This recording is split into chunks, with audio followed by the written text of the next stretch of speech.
देखो, अगर आप भी नीट की तैयारी 2-4 मोटिवेशनल लाइनें सुन के आए हैं तो ध्यान रखना, आपका सिलेक्शन नहीं हो पाएगा इस तरीके से।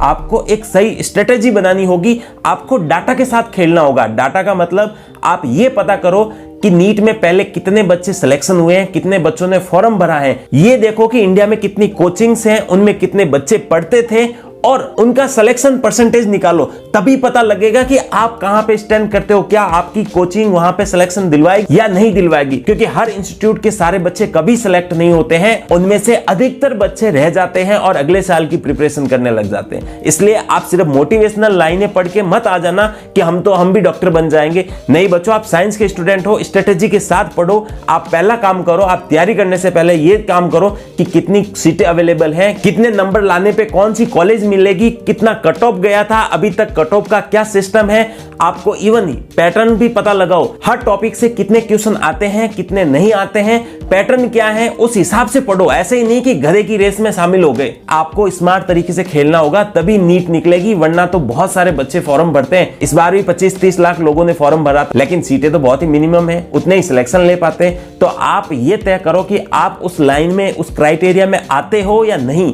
अगर नहीं आते हो तो आज ही पहला काम करो कि ये सारा डाटा तैयार करो, तभी पता लगेगा कि आप कहां पे हो। सिर्फ मोटिवेशनल लाइनें मत पढ़ो। और हां, अगर आपको लगता है कि आपकी पढ़ाई डिस्टर्ब होगी तो कमेंट में आप यस लिख लेना। मैं कोशिश करूंगा आपके लिए कि कुछ इस तरीके के डाटा इकट्ठा करके एक ऐसा वीडियो बनाऊं जो आपको रियलिटी से फेस करवाए। क्योंकि बच्चों, अगर डॉक्टर लगाना है तो थोड़ी मेहनत तो करनी पड़ेगी स्मार्ट तरीके से, और सिलेक्शन भी उन्हीं लोगों का होता है जो इस तरीके से तैयारी करते हैं। बाकी शेरो शायरियों से सिलेक्शन नहीं होता बच्चों। ठीक है, 2-4 शेरो शायरियां सुन लिया, थोड़ा हार्मोनल बैलेंस ठीक बन गया, थोड़ा खुश हो गए, लेकिन उससे काम नहीं चलेगा, उससे पुशबैक नहीं मिलेगा, उससे मुझे एक ऐसा मोटिवेशन नहीं मिलेगा। हकीकत से जानना पड़ेगा हमें। ठीक है, मैं भी बोल दूं कि आपको 2-4 लाइनें ऐसे ऐसे, तू ये कर, तू एक पत्थर उछाल के देख, ऐसे नहीं होता है। ठीक है, पत्थर तो उछालना ठीक है, लेकिन डाटा के साथ, डाटा से काम करोगे तभी काम चलेगा। सोचो डाटा कितना बड़ी चीज हो सकती है कि डाटा के दम पे एआई चल रहा है। आज अगर एआई से डाटा निकाल दो तो एआई कुछ भी नहीं है, वो भी पुराने डाटा को एनालाइज करके नए डाटा जनरेट करता है। इसलिए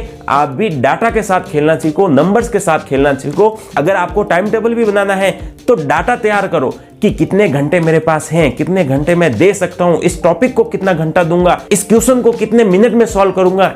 ऐसे ही आपको मिनट, घंटे, सेकंड्स में बात करनी पड़ेगी, तभी काम चलेगा। अगर आप खाना खा रहे हो तो आप आधा घंटा वेस्ट कर रहे हो, नहीं, आप आधा घंटा नहीं वेस्ट कर रहे हो, आप 5 क्वेश्चन या 10 क्वेश्चन वेस्ट कर रहे हो। इस तरीके से, मतलब कहने का मतलब हर चीज डाटा के साथ खेलनी पड़ेगी, तभी काम चलेगा। और हाँ, अगर आपको लगता है कि आप एक्स्ट्रा ऑर्डिनरी हैं, आप कर लेंगे, आपकी किस्मत आपके साथ है, तो ठीक है, फिर कोई मोटिवेशन की जरूरत भी नहीं है। फिर तो आपको आराम से मस्त रहो, खेलो कूदो और सिलेक्शन तो हो ही जाएगा।